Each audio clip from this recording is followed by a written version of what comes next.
সরকার সিদ্ধান্ত গ্রহণ করেছিল যে আমরা আগরতলা, উদয়পুর এবং আমবাসাতে কোচিং সেন্টার আমরা করব এবং এই যে কোচিং সেন্টারগুলো, সেই কোচিং সেন্টারগুলোতে কোচিং প্রদান করা হবে আমাদের সরকারের তরফ থেকে।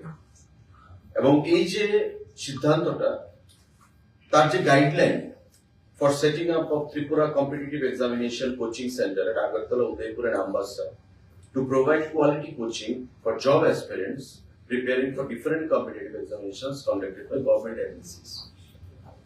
আমি যে এজেন্সিগুলোর কথা বললাম, ইউপিএসসি, এসএসসি, আমাদের রেলওয়ে, ব্যাংকিং, এই যে এজেন্সিগুলো যারা রিক্রুটমেন্ট প্রক্রিয়া সম্পন্ন করার জন্য পরীক্ষা গ্রহণ করে, তাদেরকে আমরা কোচিং প্রদান করবো ছাত্রছাত্রীদের।